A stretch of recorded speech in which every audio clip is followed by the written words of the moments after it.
family programs.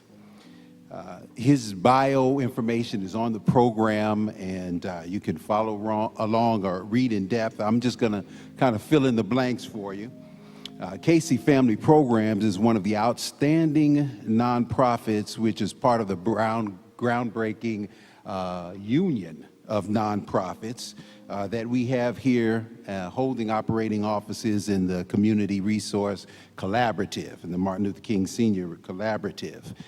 Casey Family Programs is the nation's largest operating foundation focused entirely on foster care and improving the child welfare system. Founded in 1966, they work to provide and improve and ultimately prevent the need for foster care in the United States. This is the organization that Dr. Bell leads. It has invested more than $1.6 million in programs and services in the child welfare system. Their slogan is moving towards hope, paths to keep children safe, make families strong, and build supportive communities. Dr. Bell became president and chief executive officer of Casey Family Programs in January 2006. He chairs the executive team and is ultimately responsible for the vision, mission, strategies, and objectives of the foundation.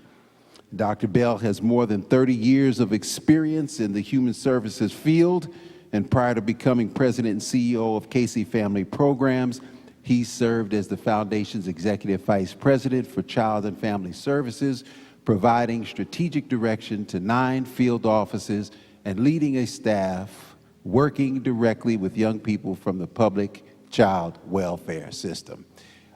His highlights and his details go on about his accomplishments, but I think I would be remiss with not introducing the man to you this morning. He tells a story about him being a product of an early 60s impoverished Mississippi Delta. Growing up where he did, he couldn't help but recall the historic day that Senator Robert Kennedy visited rural Mississippi to investigate extreme poverty among the families of out-of-work black sharecroppers.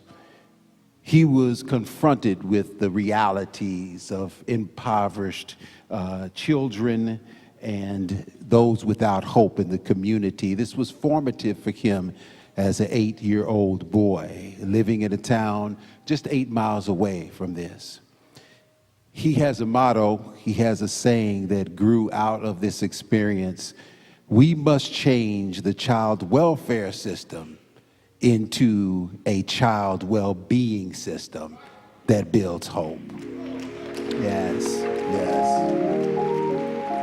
It is not beyond the understanding that it's the power of God that in 2012, he was the recipient of the Embracing the Legacy Award presented by the Robert F. Kennedy Children's Action Corps.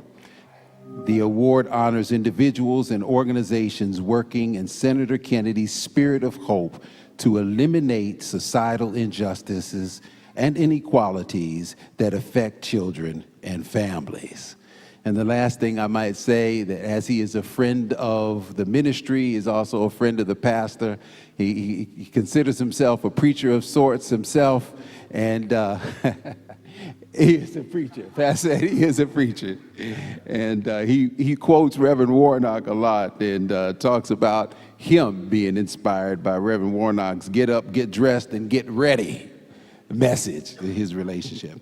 Well, as we like to say in the church, the next voice you hear after the choir will be that of our speaker, Dr. William C. Bell.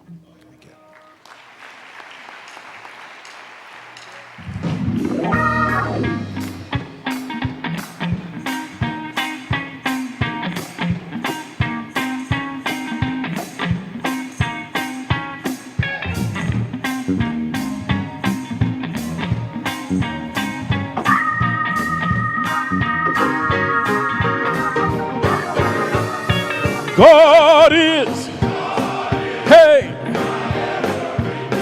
oh, God is,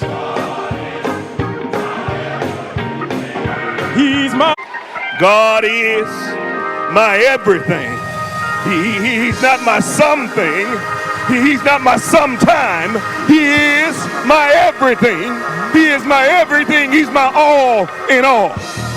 I feel happy this morning. I was sitting there just for a moment and my spirit just started to move when they were just lifting up the baby and they were playing the music and it was saying that God is blessing me right now. How many of you know that sometimes God is blessing you even when you don't know it? So yeah, I don't know how you could keep your seats when they're saying God is my everything. I say good afternoon to you, Ebenezer, and to Reverend Warnock, Minister Jones, the men's ministry, to Brother Pickens and the co-chairs,